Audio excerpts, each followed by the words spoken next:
Welcome Lund loyalists to John Lund Unleashed. Those watching on YouTube, on the John Lund Unleashed and Bay Area Sports Collective channels. Viewers on X, Instagram, LinkedIn, and Facebook, and Lunders listening to the podcast on Apple and Spotify. John Lund Unleashed, brought to you by Reapel Sports Medicine.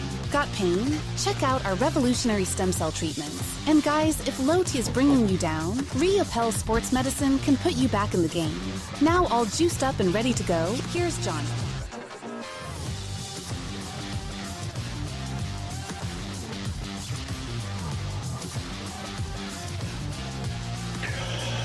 Happy Memorial Day. I hope you are doing well. Maybe you thought I wasn't going to do the show today. I didn't even put it up at 8:35, but I was ready to go now. So I screw around.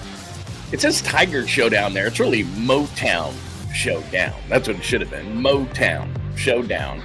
It is the best team in the American League versus your San Francisco Giants. I got the Giants hat on today because, I don't know, feeling good. Weather's kind of iffy, but big test for the Giants. Plus, ESPN put something out there. Do I have it up there? Yeah, I do have it up there. We'll take a look at it a little bit later. But welcome. I hope you were off today. I hope you're just chilling, maybe having some coffee this morning as you watch episode 150. Maybe you're watching it live. Thank you for that. If you're watching it later, that is great as well. Maybe you're listening on the podcast, Apple, Spotify, wherever you get your favorite podcast.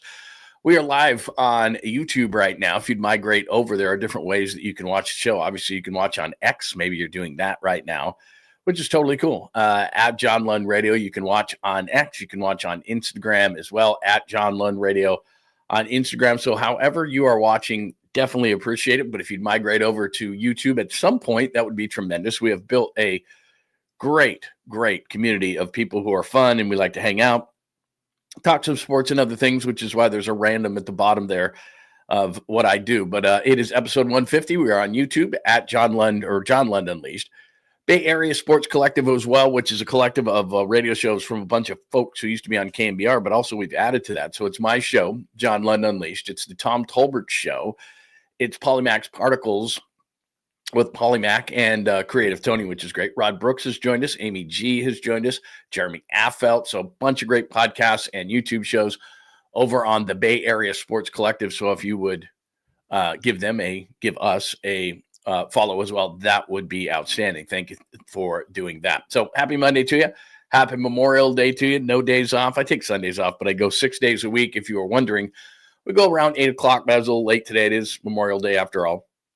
So I had some stuff we had to do. By the way, went up to the A's game for the second time. Had a really good time. I went to the third game of the year so that I could talk about it against the Cubs. Yesterday was packed. It was about 80. When it's going to be 100 degrees up in Sacramento, it's going to be insane. But walked the yard yesterday, tons of Philly fans. They have the best record in the National League. Now we're going to see the Tigers today for the Giants' best record in the American League. But they're impressive. But the A's come back, get a victory. Mason Miller closes it out. Good time had by all at the yard. Shout out to my good friend Chris Townsend. It was great to see Townie. I hadn't seen him in probably a year. He knew my son. We went to the Harlem Globetrotters together in San Jose, Townie and I, probably in 12 or 13. Kids are really little. My son actually left his iPad. I had to run back into the arena and get it. So I've known Townie forever, and it was really cool to see him and Steve Sachs and see the A's break a 10-game losing streak. And like I said, to each their own. If you need that extra layer on a Major League Baseball stadium, I totally understand it. I get the frustration for players. Mark Kotsay got thrown out of the game yesterday and had to do like a walk of shame around and out because that's where the locker rooms are. The clubhouse is not great. So it's not perfect. But in terms of, good day at the ballpark, which is all I really care about, it was a good time had by all. Had a good time, had a few beers. Hung out with some really cool people, talked to some people who were fans of KMBR and actually listened to John Lund Unleashed and watched John Lund Unleashed. So thank you very much for that. So great time at the ball yard yesterday as we hung out. So got a lot of stuff to go to today. Episode 150, Robbie Ray at the top there. Motown Showdown we'll get into. Are the Giants for real? ESPN doesn't seem to think so. We'll debate that and discuss. 2012, how can you, and I forgot, one thing I did forget this morning, and I should have grabbed it. I was going to grab I can still tell the story, but Pablo hitting the 3 home runs, 2 off Verlander, 1 off Albuquerque. So we got that as well. Brock's Real Deal Part 2. It depends on who you believe. A lot of people hit me up like, hey, Spot Rack was wrong. They corrected themselves. It's still a good deal for Brock, regardless of what the real deal is. So we'll get into that conversation. Interesting piece I think the Bleacher Report about guys that are still out there, it's pretty amazing to me that there are a number of different players that the 49ers could use. And I do think they'll make a veteran signing. I think a safety is really what they need, but a lot of people are fixated on the receiver position. I'm not as much, and I don't know that they're going to spend their resources there, but some interesting names have popped up that I didn't even realize were still available. So we'll do that. NBA playoffs. I don't know why everything is better in a foreign language when they call these, although Harlan is pretty great. But I got that for you as well. Sweet, clean, family-friendly caboose pistol about eating some ashes, and random things happen throughout the show. So welcome. Thanks for joining us. A ton to get to today, and the Giants and the Tigers play at 10:10. So we'll give you a quick one today and hang out. Good morning to everybody. It is great to see everybody. This is awesome, man. That people. I know you're off today. A lot of people are off today, but you're hanging. Daniel and Skills and Lost Crew, good to see you. Kenny, you're one of my favorites. 420 is here today. Enrique, it is great to see you. Joy, good morning, all, she says. Very nice. Jake, Scott, everybody, good morning. Joji, it's good to see you, my friend. Konnichiwa, as you say. That's very, very cool, man. So good morning to everybody, man. It is really cool to see you, and thank you for taking the time, especially on this Memorial Day weekend where maybe you're up early, maybe you're grabbing some coffee like me, and you're like, yeah, very nice. By the way, I don't get paid by Yeti, but these Yetis, man, they keep the coffee warm the whole show. It's out freaking standing. So anyway, great stuff. Good morning. I hope you are having I hope you had a great weekend, and I hope you have something cool planned today. Maybe you're going to barbecue. I don't know. Like I said, the weather's not, at least in the East Bay, is not cooperating so much. So let's get to it. Before we get into what happens today against the Motor City Kitties, Robbie Ray, man, what a pickup he's been. Here's just a sampling of yesterday in Washington. Strike three call. It's part of the whole breathing mechanism for Robbie Ray. Got him. Another fastball at 95. Well, that's a good battle here. 3-2. Lyle strikes out swinging. You get the idea. There was a lot of that yesterday in Washington against the Nationals. It's funny. My son and I were driving up to Sacramento yesterday to go to A's Phillies, and we're just baseball junkies. He's an A's guy, but I'm just a baseball junkie. And like I said, I think we got third row seats behind the A's dugout for I don't know, the parking was more expensive. Let's just put it that way. But so I just love watching ball, and it was cool watching Mason Miller up close. But, what we were talking about on the way there was the Robbie Ray trade, which was, okay, he's got TJ. They wanted to get rid of him. Mitch Haniger had been successful in Seattle. Maybe it's a change of scenery kind of thing. As much as we, I don't know, detest, is that too strong of a word for Farhan? I wasn't a big Farhan fan. Personally, like I said, I've said this before, he was on with Tom Tolbert and I, and I enjoyed talking to Farhan, the person, but in terms of the things that he did and everything, I just, I think he was a double secret agent for the Dodgers and screwed up the Giants for the long term, but you cannot deny that the Robbie Ray trade might be his best. I mean, just to absolutely fleece Seattle was like, do we want to go through the rehab of Robbie Ray? I mean, right now, the dude's an all-star. He's got a 2.57 ERA, and I know that wins and losses aren't, everybody freaks out over that. What is he, 7-0 with a 2.57? I mean, it means something because at the end of the day, you're supposed to win games. Now, having said that, Jesus Luzardo pitched great for the Phillies, and he didn't get a win yesterday. So I understand why it's a devalued stat, but still, it's up to you to win games. And Robbie Ray has just been absolutely great. In fact, he's probably been their number one starter. So to have a number 1 and 2, like what Logan Webb generally brings to the table, and then what Robbie Ray is bringing to the table just about every time he is out there, and he had some kind of struggles, but now he is just rocking and rolling. By the way, I don't know if the Monica Seles grunt and he gives every single time, if that alarms batters, I don't know, probably doesn't help. But anyway, Robbie Ray's been absolutely great. And that leads us to, and I can already see it in the chat room, people talking about it. And that's why I did the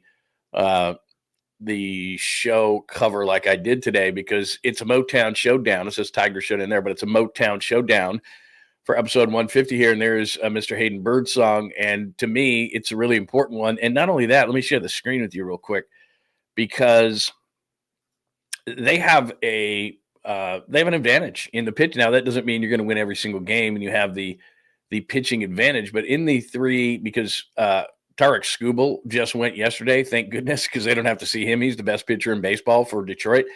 Birdsong today, advantage Birdsong, Logan Webb, Jack Flaherty. I was talking about Jack Flaherty being a giant to give him some depth. He hasn't been great. for the Tigers. But there's Logan Webb. That should be an advantage. And there's Landon Roop, who in the month of May has been absolutely great. So if he can continue what he's done in May, that should be advantage Giants. So as good as the Tigers are, and that's hard that it comes out of my mouth like that because I lived in Detroit when they won 43 baseball games in a season. As good as Detroit is, the number one team in the American League, those three pitching matchups that you see on your screen there, advantage Giants. Now, again, it doesn't mean that they're going to win these games. I get that, but they should have an advantage. And as we pointed out and talked about last week, as far as Hayden Birdsong is concerned, you got Webb, you got Ray. This is the guy that's number 3 in the rotation. And if he can solidify that third spot in the rotation, Landon Roop is going to be up and down. Wasn't great in April, has been really good in May. I don't expect him to be really, really consistent. I've told you this before. Justin Verlander, ironically enough, is not going to pitch in Detroit. That's too bad for him. It'd be cool. And he's pitched there plenty of times, but still, I talked to Justin about it after his first couple of starts because I was at his first start, actually. July 4th, it was a doubleheader, and he got called up, number 2 overall pick. He got called up as in the second part of a doubleheader, and I talked to him about it. It's funny. I'm like, dude, I'm so old that I actually saw your debut, and it was a backside of a July 4th doubleheader. He's like, he looked at me like, are you crazy? You got to be kidding me. Yeah. But anyway, so I got that as far as the Tigers. But as we look at the standings here, let me just pop these up for you really quick. Let me do another. Let me share my screen one more time with you, and we'll look at the standings real quick. If you don't believe me, the Motor City Kitties are right there. As you see right there, there's Detroit on top, barely over the Yankees, but 34-20 for the Tigers. Now, it's when you catch somebody. They're 5-5 in the last 10, so they're down a little bit. But look at that, plus 79 in the run differential. So it's not like they've been barely beaten teams. They're 18-8 at home. That's a good baseball team. So they're the top of the American League, and you don't have to go too far to see the Giants. And I just saw the Phillies over the weekend, and even though they lost that game yesterday, they're real good. The Cubs' offense is outstanding. Dodgers just lost 2 or 3. That's good. I think the Mets are here to stay. The Padres are here to stay. All of a sudden, the Cardinals are playing some pretty good baseball, so we know what the Diamondbacks are all about. Then I think you kind of hit a line right there. I don't know what Cincinnati's going to be. These are sub-500 teams. I don't expect Arizona to be a sub-500 team, but this is why I keep talking about, Milwaukee's kind of hanging around. That's why they talk about the Rhys Hoskins. And I saw Hoskins jersey of Phillies, Rhys Hoskins, because it was Phillies A's yesterday. It's like they need that guy. The Braves are starting to come out of it a little bit as well. And then I saw the Nationals yesterday. That's the bottom of the barrel as far as that goes. So anyway, big matchup today, a big matchup series, I think, against Detroit, because that's the best team in the American League. So that's not a bad baseball team. And it always brings me back to, and I'll do Giants for real in just a second. I'm going to skip ahead to 2012 on the chalkboard, and then we'll go back to Giants for real because ESPN doesn't seem to think so. So I'll get into that in just a second. But every time you play the Tigers, maybe you're different, and it's been now 13 years, right? 10, 12, 14, and 12, they played the Tigers. And I just remember they set us up in what they call auxiliary media. So they put us up in those seats that are way up high in left field in like this corner, and you have like your computer and you're trying to like type and stuff like that and put notes together because I had a post-game show to do. And Pablo hits the first one, right? And people are going crazy. Pablo hits the second one. People are going crazy. Pablo hits the third one off Albuquerque. And like I said, I'm way up in the left field stands in auxiliary media. And all of a sudden it breaks out, Joe Buck sucks. Joe Buck sucks. It was hilarious because earlier in that day and Fox put this together. He had nothing to do with it. He'd taken a cable car and candlestick to what was it called at that time? Was it AT&T at that time? Whatever, to the yard. And we all know that you can't get up there, but Fox did it. And so everyone was giving Joe Buck grief about it and all that kind of stuff. So anyway, that broke out after the third home run. And we know what, the throw to get Prince Fielder at the plate and Barry Zito and he outduels Verlander. And remember, that was just after it was a couple series, but where Detroit, he and Max Scherzer just shut down the A's. And I was at that game 5, A's and Tigers, and it was like, who's going to touch these guys? Who's going to touch Verlander? Who's going to touch Scherzer? I mean, they were at the height of their powers. And that game, you just like game 1, he hits the 3 home runs. It's like, well, this thing's already over. I mean, this thing's already over, and they're playing the Tigers. And anyway, and we all remember Sergio Romo with it slips a fastball by Miggy at 89 to win the World Series. I mean, just incredible stuff. So anytime I see the Tigers, it doesn't matter how much time has passed. That's what I think. I think right away I go back to game one. I go back to Pablo. I go back to Sergio Romo. I go back, all that kind of stuff. Verlander, Scherzer was like, man, those guys were good. And the Giants beat them. So anyway, always go back to that. All right, as far as this is interesting, and you know me. I don't much care what national guys think, but I know this is going to be a topic, so I'd like to bring it up and see what everybody says about it. But we're 50-plus games into this whole thing. So this is the thing right here. So I read this morning on ESPN. Memorial Day, MLB standings check, surprises, letdowns, and more. And first thing that jumps out, a lot of people said Rockies. Like, I don't care how bad they are. But this is the one that got me, and it was the second column. So it was of the 6 NL teams currently in the playoff field, how many will be there in October? So, Doolittle goes down, whoever that is, and says, blah, blah, blah, blah, blah.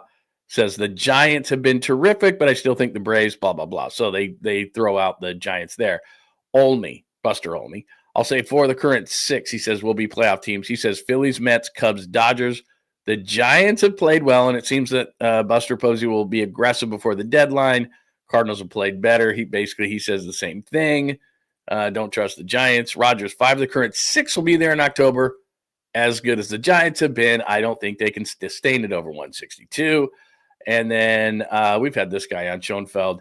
I'm in the same boat. I'll say 5 of the 6, either the Giants or Cardinals, eventually falling short. So basically all of these guys, quote unquote experts, 1, 2, 3, 4 guys, say that in the National League, 5 of the 6 or 4 of the 6 teams will be there. And they all say that the Giants will not in some way, shape, or form. So they don't believe that the Giants are for real. Biggest disappointment. Don't care. How many will win 100? That's not going to do with the Giants. And I don't even want to think about that. Anyway, there you go right there. So they don't think, sorry, I'm making your eyes go blurry here.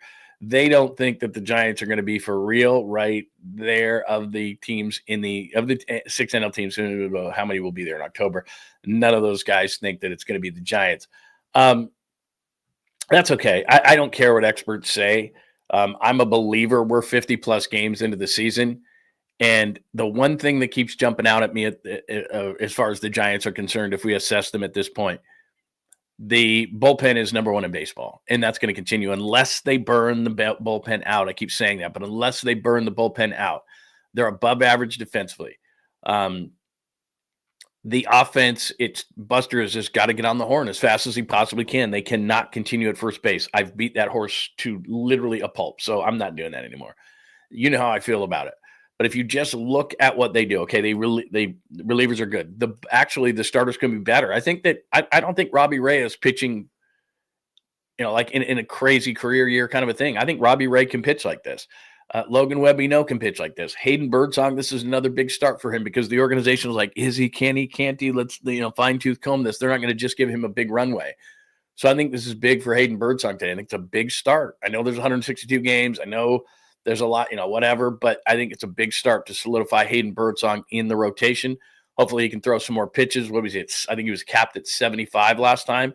Hopefully if he's rolling, he continues to go. It's not easy against Detroit, but I think this is a really big start for him. Landon Roop, I think, is going to be up and down. And if Verlander can solidify it, I actually think the rotation can be better.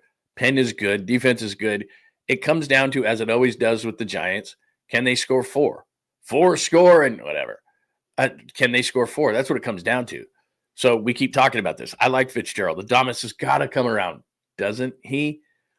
Chapman, he's got a track record. The outfield is actually, which was a dumpster fire a few years ago. I'm all right with Ramos and Lee and Yastrzemski, and I keep waiting for Yastrzemski to do that roller coaster thing, but he's not. So I'm just going to ride it as long as I can and not really talk about it. Bailey's Bailey.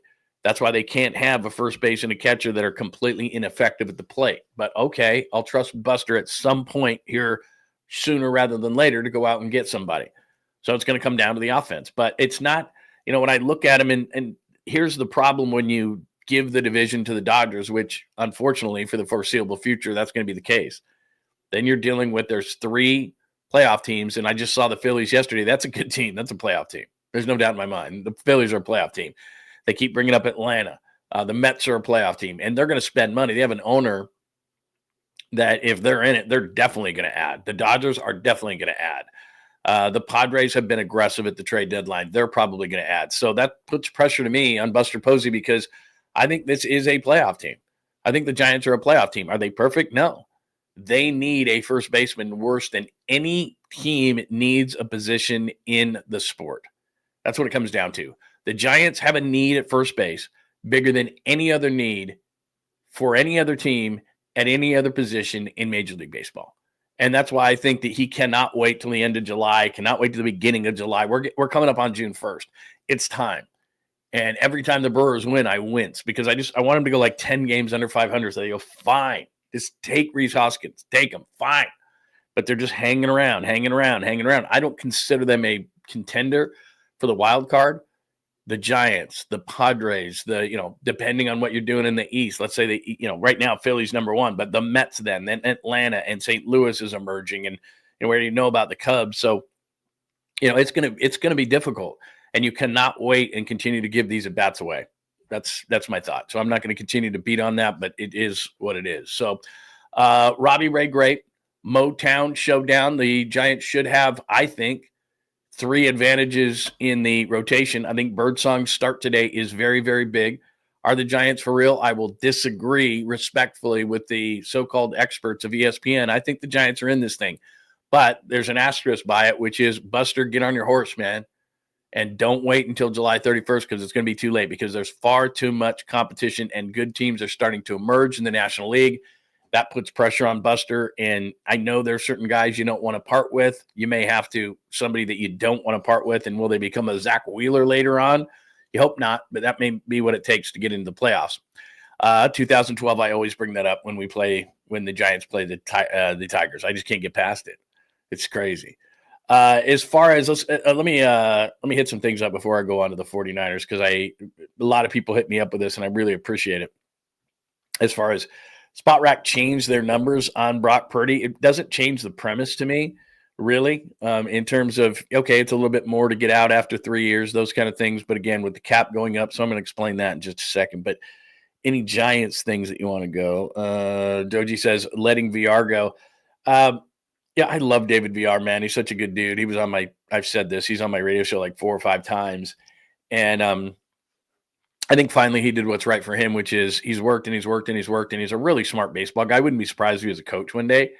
He really can talk about his swing and what he needs to work on and all those kind of things. But he seems to me like just your prototypical 4A player, really nice AAA player who just can't get it going as far as the majors. And they released him a number of times and he cleared waivers and always came back. And I think this time he's like, you know what? I just need a change of scenery. Let's just see. And it's unfortunate because with VR, he had a shot at the third base job at a point during his career. And then JD Davis kind of emerged and then they traded for Chapman. And so that was gone.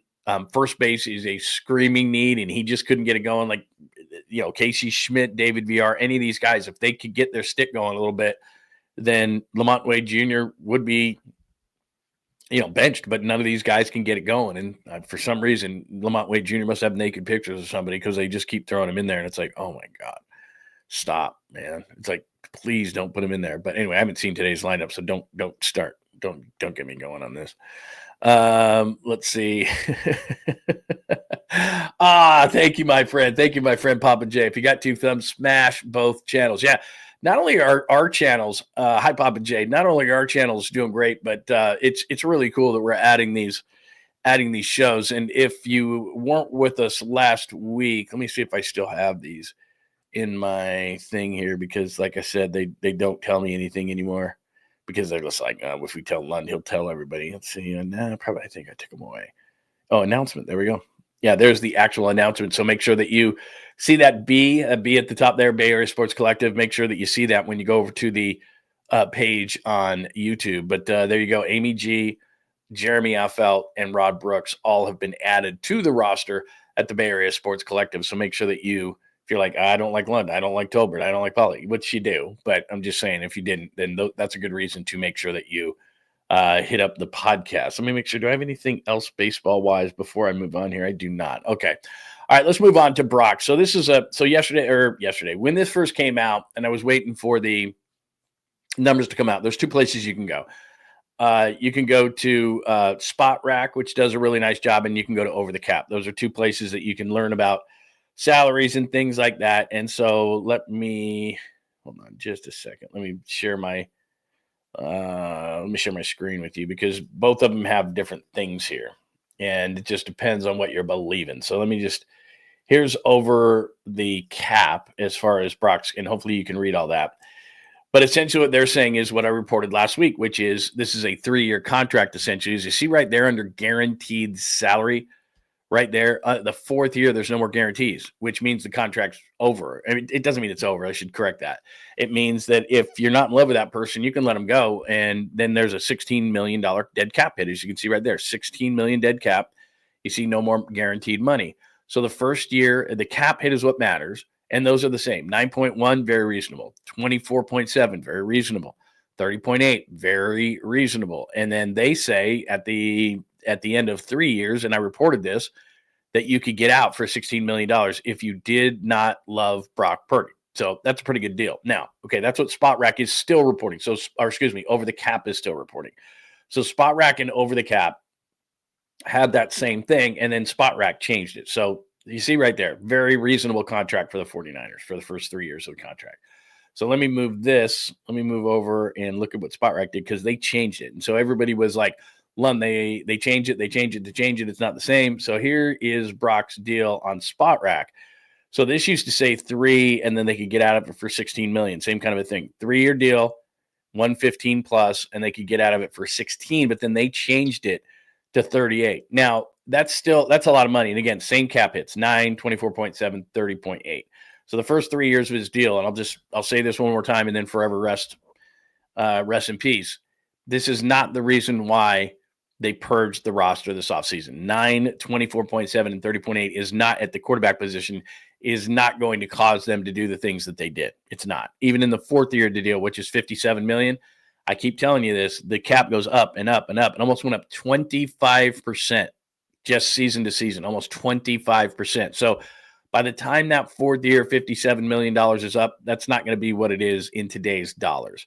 Neither is the dead cap. So if they still hate him, if they don't like him after 3 years, which is unlikely, but if they don't, then taking a $38 million cap hit is not going to be that crazy. Even though it sounds like it, you can distribute that over a couple of different years. Maybe the kid from Indiana that they took, maybe, whatever the case may be. Lots of weird things can happen between now and then. He has a major injury, whatever the case may be. They could get out for 38. It's not 16, I get it, but they can distribute that. I tell you this all the time, and this doesn't change, that the salary cap is still fluid and they'll be fine. So it doesn't really change the premise. It does change, an extra $20 million after the 3rd year. Is that a lot of money? Yeah, sure. But it's not absolutely huge. If they still love him, then it's still, you're at $47 million right there. $57 million right there. And the dead cap money then is down to 23. And so it's still a good deal for the 49ers. It changes a little bit, yes. I would imagine, of the two, because they had this thing exactly the same, and then they updated theirs. So I'm going to go ahead and say that Spot Rack is probably right, only because it just seemed to me that at the end of 3 years that number of 16, which is what it was changed from 16 to 38, it did seem a bit low. So logic would tell me that, okay, if you wanted to get out after 3 years, it would be 38 million, whatever. The premise to me is still the same. So anyway, just wanted to update you on that. You and I think, are on the same boat as far as this is concerned. I hate really talking about the math of things. I love talking about the game itself, but there are certain times that you have to talk about it. And certainly at the quarterback position, you have to talk about it because the cost is so prohibitive that you're like, oh my God, how is this going to affect the roster? I'll say this the last time. It's not why they purged. They purged Debo because his best football is behind him. They purged Funga because he's hurt. They purged Leonard Floyd because if you watch the 600 snaps besides the 8 sacks, he was terrible, especially against the run. He's just too thin. He can't set an edge. On and on and on and on and on. And for the most part, they've replaced those players already. As much as I like Charvarius Ward and how great he was, especially when they went to the Super Bowl, and even the year before, he was great. He was a great 49er. Last year, because of the off-the-field stuff, he just wasn't himself. And Renardo Green was actually a better player, and Renardo Green is an ascending player. So as much as I'm nervous about the secondary because of the Mustafa injury, what they did and how they planned and all those kind of things. I get it. I've said this before. I just didn't like the response. Okay, you let these guys go. That's fine. You let these guys go. I get it. I know why you're purging. You think for the most part with those guys, they're either too injured or their best football's behind them. I get it. I understand it. But, signing 100 special teams guys, but not the kicker, that made me a little bit like, my thoughts on that. That leads us right into this 49ers pickup thing. So this was really interesting. Did I do that? Let me see, make sure I have it. I think I do. I'll share my screen with you again on this. And if not, then I can just tell you about it. Because there was a thing I saw this morning, and maybe I didn't put this up on the screen, which is fine, because then what we can do is we can just talk about it. Yeah, I don't see it. All right. So Bleacher Report put this thing out, and they had a bunch of guys, and I'm like, oh, that guy's still available? Oh, my God. So Amari Cooper is still out there. So for people who want a wide receiver, Bleacher Report, basically the piece was one player or one thing, it was one thing that each NFL team needs to do before the start of the season. And for the Niners, they said pick up Amari Cooper, which I didn't realize Amari Cooper was still available. And remember, a year ago, and it quite hadn't hit its crescendo yet, but a year ago, there was that discussion that Brandon Ayuk could go to Cleveland, and as part of a return package, which I think was a couple of second-round picks, was going to be Amari Cooper. And a lot of people are like, I don't have a problem with Amari Cooper. Then he goes to Buffalo, and he's just not very good. So I don't know if he's done, whatever the case may be. I don't know what his injury status is, but would I disagree if they picked up Amari Cooper? I would not. That would be all right. But then I saw guys like Justin Simmons, a safety, and is he done? He wasn't, he was great in Denver, was not great last year in Atlanta. But I keep telling you about this Tashawn Gibson kind of a thing that I have in my head. I don't want Tashawn Gibson himself. I'm saying as I look at this secondary right now and the youth they have, and especially with Mustafa's injury, and I'm not a huge Jair Brown fan. I hope he proves me wrong. But I think they need an adult in the room in the deep secondary. And whether that can be Justin Simmons, or there was a couple other safeties that were mentioned in that piece. And now I think about it, I'd like to find that piece because they mentioned somebody else in there. Yeah, you know what? I didn't. I took screenshots of it. Hang on one second. I'm going to pull up a name here that I think I took a screenshot of, actually, that I want to make sure. Maybe I didn't. God dang it. Maybe I didn't. Maybe I did not do that. Yeah. Nope, I didn't. Okay. Anyway.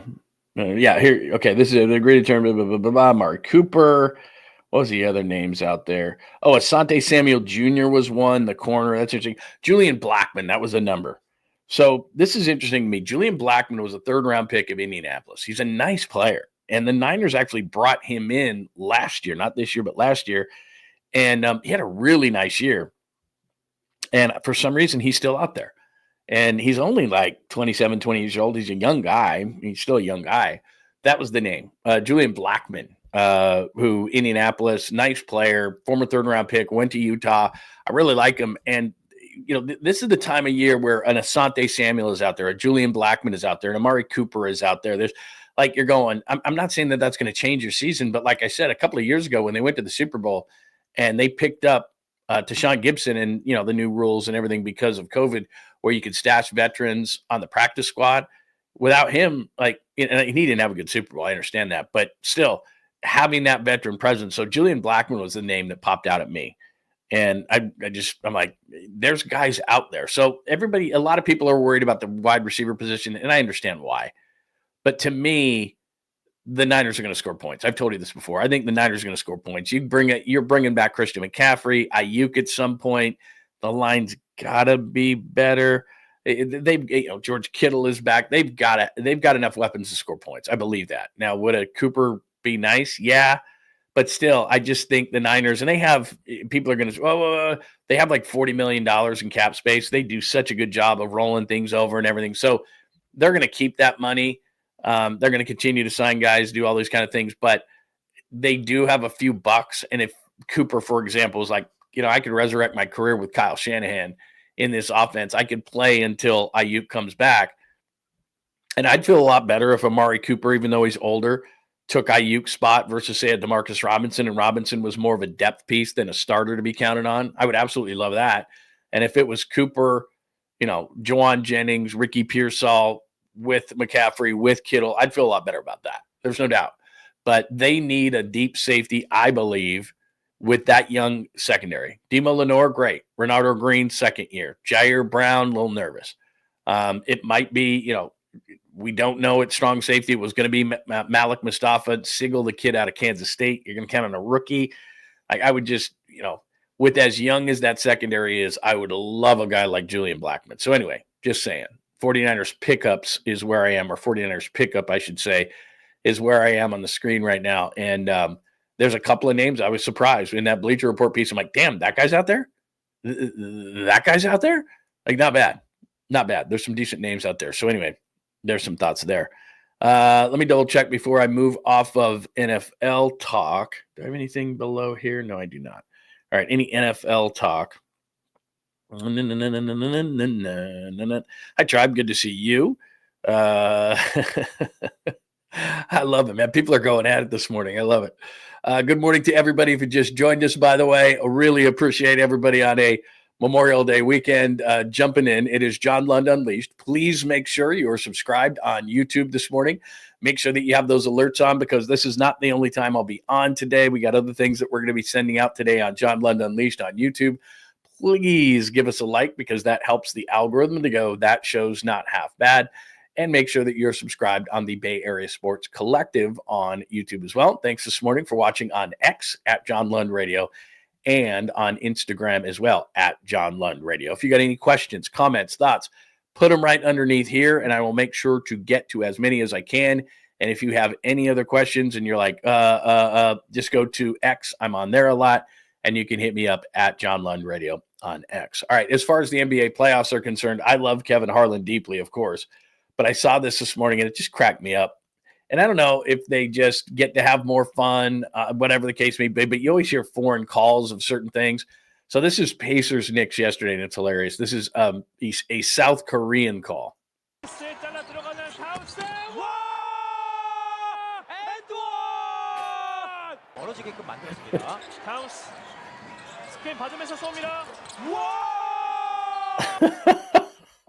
I mean, the end one. I won!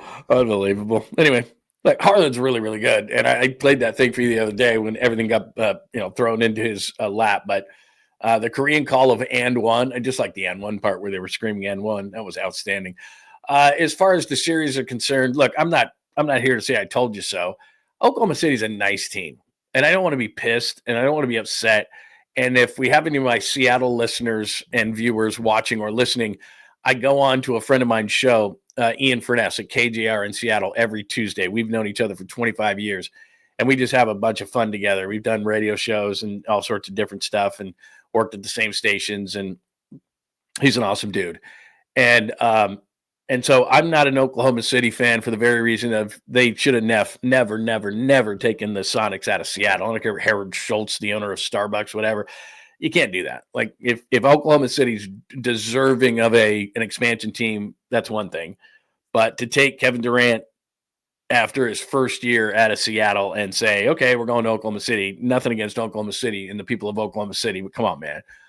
They are going to get a team back up there, which rightfully they should. They are going to put a team in Las Vegas, which, because Vegas is blowing up, that's just what's going to happen. So they're going to get their team back. But the thing that pisses me off, I guess, is during the broadcast, they sit there and they say, well, they haven't won a title since 79. No. Oklahoma City's never won a title. The teams, when they move, they should absolutely positively have to leave everything behind. Like, I haven't looked at a media guide for Oklahoma City, but they're not the Sonics. They didn't win a title in 79.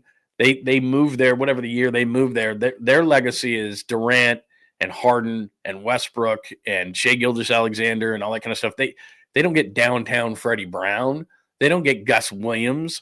They don't get a 79 championship. They don't get Jack Sikma.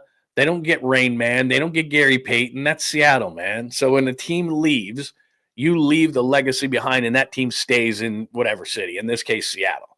Like, that's their team. You left, you're Oklahoma City. You didn't ever win a title. So stop it. So there's that part of it. So I'm not an Oklahoma City guy, because I got the backs of my friends in Seattle because of the whole Sonic situation. But a lot of people are already anointing them, or had been anointing them, as one of the greatest teams of all time. They haven't won anything. Like people were talking about them along with the 73 win Warriors. Oh, they didn't win a title, but they're talking about Jordan's Bulls and all this kind of greatest regular season. Look, they're a good team. I got a ton of respect for them. Shea Gilgeous-Alexander, Jalen Williams out of Santa Clara. Like that's a good team. All right, really good team. Have won nothing. And so there's all these debates on the talking head shows of ESPN. Mike Greenberg actually came out a couple of months ago and said, is this the greatest regular season of all time? Like, what are you talking about? Did you ever watch how great the Bulls were? And they had done something. Or how great the Warriors were. And yeah, they didn't win a title that year, but they had won titles previously. And so we were having the discussions about great regular seasons. This team's won nothing. So look, I'm not saying they can't bounce back. And a lot of times when you lose by 40 or 50, it's a hell of a lot easier to bounce back. You put your guys on the bench, they rest, all those kind of things. I'm not saying Minnesota's going to win this series, but I didn't think it was going to be a blowout. And all of a sudden, 2-0, they're going to the next round. They're going to the finals. Who are they going to play? Are they this and that? And now it's a 2-1 series, and it's a series. And if Minnesota ties the thing at 2, all of a sudden it's like, whoa. Now, look, again, Oklahoma City is good. All respect. But it was so premature about the way that they were being talked about. I was like, are you kidding me? So anyway, there's that. As far as the Knicks and Pacers are concerned, as you just saw, even though I just played the South Korean broadcast, Karl Anthony Towns steps up. New York gets that win. I was shocked. Game 2, and I haven't talked to you since then. Game 2, I'm thinking New York's going to win. The game's tight. The game's close. Indiana pulls that one out. And I've always had this premise because I am a conspiracy theorist after all. Is the NBA really going to allow Oklahoma City and Indiana in the NBA Finals? Because they were both up 2-0. I was like, this isn't happening. Now, look, Minnesota's not a major market, so whoever comes from the West is going to come from a smaller market. But New York is sitting there as the number one media market in the country, and the NBA is going, please, please, please, please, please save our TV rating. Because I don't know, are you going to watch, if it's Oklahoma City and Indiana, are you going to watch it as much as if it was New York? Because what do we do with New York? What do we love to do as sports fans? We love to root for our team or root against another team. And New York, generally speaking, you root against them. Just like LA here, generally speaking, we root against them. So if your team can't be in it, then you want to be able to have a rooting interest in rooting against another team. And New York, and the NBA knows this, New York, you're going to get the TV sets in New York, you're going to get the eyes in New York, so you're going to get automatic ratings, but you're also going to get people from other places around the country going, I hope New York doesn't win because I don't want to hear it. So at least they elicit some sort of response, some sort of emotion. Whereas if Oklahoma City plays Indiana, I don't know, I guess I'll watch because it's my job. But if it wasn't, I don't know that I would. So anyway, I'm a conspiracy theorist. I think New York's going to come back in that series and win because there's going to be a small market team coming from the West. So I could be wrong. So give me your thoughts there. Any NBA thoughts, NBA playoffs, any NBA playoff thoughts? By the way, one other quick thing, and I don't have it on my board there. Let's see. High skills. Let's see. The NBA better allow it. Those teams aren't. By the way, I don't know why everything's coming up black today. Did I change that thing? All the things are coming up. Anyway, they usually come up white.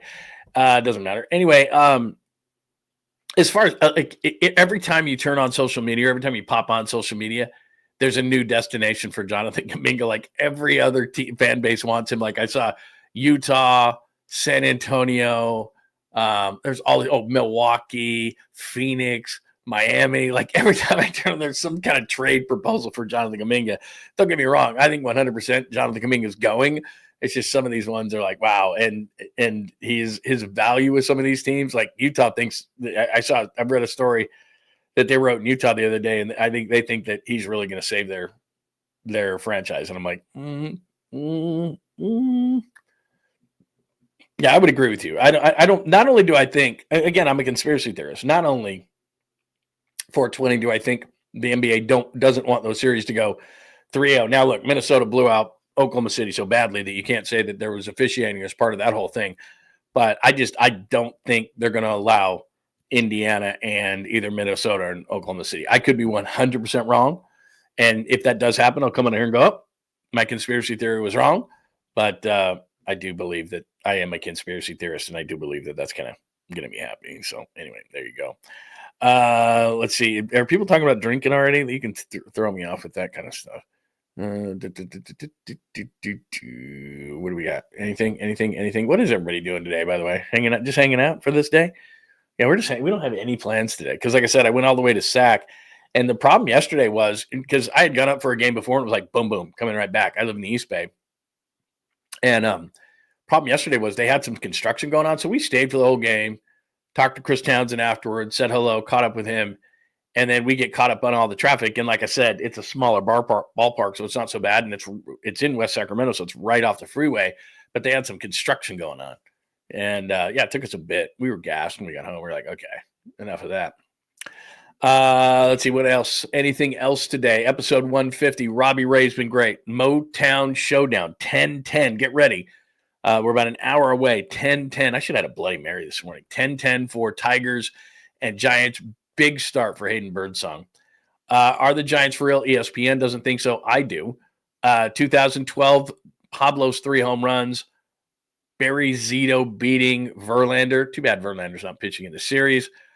Brock's Real Deal Part 2.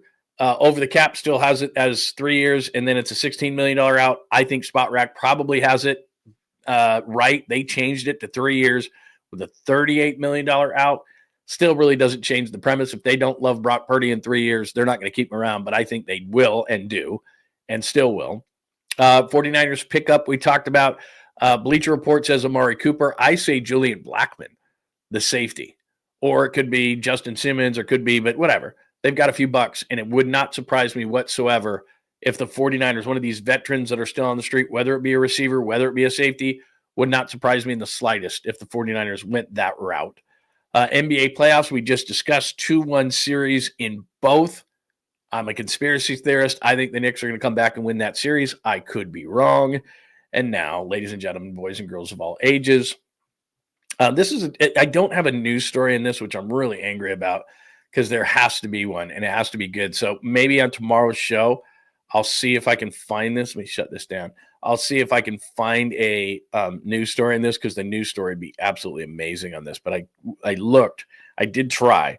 I will say that. I did effort, and I could not find a news story in this. And you know how I am. I love having the news story because I love having the people have to read stories like this. So I will figure that out. But it is time for your sweet, clean, family-friendly Caboose Pistol. John Lund Unleashed presents the Caboose Pistol. Wedged in the crack of her buttocks. Somehow, someway, Lundo thinks this is the best way to leave a final impression on you for the day. The old Caboose Pistol, everybody has one. Did you say Caboose Pistol? I know some women who could hide a machine gun in there. Yeah. Leave me out of this, you weirdo. Here's John. All right, here's the story. She ate her cheating husband's ashes in a fit of rage and despair. Now a dark wave of confession is emerging. Let's read this together. Hold on a second. I don't need all that stuff. What's all that weird stuff? Oh, are you not going to let me read this? Try now for $0, then 50 cents a week. Oh, come on, man. I thought there was a story here. Oh, sorry, I screwed up. She ate her cheating husband's ashes in a fit of rage and despair. Now a dark... I thought that there is a story here, but I'm not going to pay for it. I apologize. I screwed up. Boy, is this embarrassing. Anyway, there you go. I guess we can speculate on that, or I can try to find another version of the story. So hang on 1 second. I'm going to find this because I'm not going to pay for it. I'm not paying for what is this? The daily something or other. Woman eats husband's ashes. Let's see here. I got to get a story on this and not have to pay for it. Wait, this is common. Woman addicted to eat her husband's ashes. Canadian woman eats her late husband's ashes. Lady eats her husband's ashes. That's 7 months ago. I need the tennis room to Cassie shut now. God, lots of women eat their husband's ashes. What is that all about? I want the one that just happened. October 5, 2024. No, where is it? Jeez, I don't have the new one here without having to pay for it. Woman hooked on eating her husband's ashes. Should I just bring that up anyway and just read about that since that's her name? Yeah, this is a weird one. Oh, my God. Cassie Adams. Okay, hold on 1 second. This might even be better. Shut that window. My goodness, man. Cassie Adams is addicted to snacking on her late husband's ashes, sometimes as often as 5 times a day. She admits on TLC's My Strange Addiction that she fell into an odd, arguably grotesque habit of dipping her moistened fingers into her husband's remains and licking off the charred powder, and Count stopped doing it. It started when Adams accidentally dirtied her hands with her husband's late ashes and felt it would be disrespectful to just wash them off, though she found the experience unpleasant at first. She compares the taste to rotten eggs. Oh, my God. The act eventually came to her pleasure. She also says it helped her lose weight. She claims she has lost 47 pounds since her husband passed away. Okay, that's weird. If it tastes like rotten eggs, I don't even care. Like, that sounds like Ozempic to me. Like, if it tastes like rotten eggs, I'm just not doing it. So that's not this story, but it might even be a better story. So he says sometimes we can stumble onto things that we didn't even know we stumbled onto. She was addicted to eating her husband's ashes. That's strange. That's weird. If they tasted good, it might be one thing. And you're like, oh, okay, I feel real close to my significant other, but not there. So that's a little weird. Strange addiction. I have not seen that show. Is that show still on? Because maybe I'll start watching it, and it'll be part of my. It'll be part of my shit and part of my. Although my wife lately is like, let's watch this. Let's watch this. I don't have time. I just don't have time, man. Asses or ashes? Ashes. Ashes. Yeah, her dead husband's ashes. I need to enunciate better. Ashes. Yeah, it sounds like ashes. Good morning to you, by the way. It's very nice to see you, Tony. Let's see. Oh, Danny A. You talking about Danny A's there? What else do we have? Do we have anything else today before we jump out of here? I'll let you enjoy your day. Plus, you got to get ready for the Giants, less than an hour away. And like I said, they get a break because no Tarek Skubal. And big game for Mr. Birdsong today. Anything else that we need to hit up today? Very nice to see everybody, by the way. Very nice. Good out. By the way, good turnout today on a Memorial Day weekend. Good to see Tommy is here today. 49ers Faithful is here today. Tony, it's nice to see you. AJ, good morning to you. So great turnout today. I really appreciate everybody coming out on a Monday edition of the program. Anything else that we need to hit up here? I think we are fine. We are good. Do I have anything else on the board here? Don't leave anywhere, because here's what we're going to do. We will have more today. I got a few different things I want to clarify. Brock's situation. Had a couple other things we wanted to. Got a couple of shorts coming out today. Got a piece that I'm writing up on the blog today because I disagree with the ESPN guys, and I'll tell you why. I think the Giants are in this for the long term, so we'll do that as well. Christian, good morning to you. As I see you up on the board, really good to see everybody. Powwow, I think I said good morning to you. So anyway, I hope everybody has a tremendous day. I hope it's relaxing. I hope you are off today. That would be outstanding. And what else do we have? I think that is it for today. We just put a short show together to just say hi on Memorial Day. But hope everybody has a great day. Enjoy watching the Giants at about 10:10 Pacific time as they are in Detroit, and it is a big series, I think. And as I pointed out before, and I shared my screen with you, they do have a good pitching match because, like I said, Skubal being gone really helps the Giants. Let me just pop that up one more time. There you go. Today, big pitching matchup. Birdsong should have the advantage. Webb should have the advantage. Roop should have the advantage, although that's kind of iffy. But there you go. And then they continue the road trip in Miami to take on the Marlins. So there you go. And that is the Giants side of things. And again, starts at 10 this morning. All right, everybody have a tremendous Monday. I appreciate you hanging out. It is John Lund Unleashed. A couple of quick things before I get out of here today. Do remember, make sure you subscribe. That would be outstanding. Really appreciate it as always. Make sure that you're on the Bay Area Sports Collective. Thank you today for watching on YouTube. Thank you for watching on X today. Thank you for watching on Instagram. And one more time, remember my good friend, that's right, Dr. Jeffrey Riopel. And my wife and I were talking about it. She's going back in actually for more stem cell because her shoulder, her elbow, they're feeling great. Tell Dr. Riopel I sent you over, and he'll take extra good care of you, if you know what I mean. Just click on that QR code right there, and it'll take you right through to the website. Stem cell, he was one of the first in California to do it. My wife's elbow, her shoulder, absolutely feeling great. I told you we were in Vegas about a month ago. She's like, I couldn't be walking around right now if it wasn't for Dr. Riopel, at least this much. We walked around a ton, you know how it is in Vegas. And so she was feeling great. So if you did not get to the QR code right there and you can't click on the QR code or whatever the case with your phone, you're challenged that way. My mom, she can, how do you figure out these QR codes? So all you got to do, just Google Dr. Riopel, R-I-O P-E-L-L-E, Dr. Jeffrey Riopel. He's right there in San Ramon. If you're not in the East Bay, I'm telling you, it is worth it. He was one of the first ones to do stem cell, and you're going to be feeling great. So make sure that you hit that up right there. And then, of course, like I told you about a couple of weeks ago, I do this every 4 months. I got low T, and I'm feeling much better. As you can tell, because you talk to me pretty much every day, I'm in a great mood all the time. I've got tremendous energy. Losing weight is easier. You just feel like yourself. Low T, it's really simple. Take a quick blood test. He does a short procedure, and you're set for 4 months. There's no shots every single week. It's absolutely great. So I'm doing the low T with Dr. Riopel. My wife does stem cell, and she can't say enough good things about it. Plus, Dr. Riopel does all sorts of other procedures. It's not just these two. So to check it out one more time, click that up on the screen. Hit that with your phone, and you can go directly to the website and make your appointment or just find out more. And if you don't hit that up, then make sure you Google it, Dr. Jeffrey Riopel in San Ramon, and tell him I sent you over, because he'll take extra good care of you. Dr. Jeffrey Riopel right there in San Ramon. Thanks for hanging out. Have a great Memorial Day. I hope you all have a wonderful day. Let's watch the Giants. 10-10, big matchup for Mr. Birdsong. Going to be a huge game today. Have a great rest of your Monday. We'll talk to you at 8 a.m. tomorrow, and other stuff coming out, so make sure those alerts are on. And please give us a like before you get out of here on YouTube. Have a wonderful day, everybody. Thanks for hanging out with John Lund Unleashed. We'll try to be better next time, though I wouldn't hold my breath. Please like and subscribe on the John Lund Unleashed Pod YouTube channel. Watch live shows weekdays at 8 a.m. on YouTube, Instagram, and X. And make sure to have your alerts on for shows throughout the day or night. All things Lund can be found at johnlundunleashed.com. johnlundunleashed.com. Goodbye!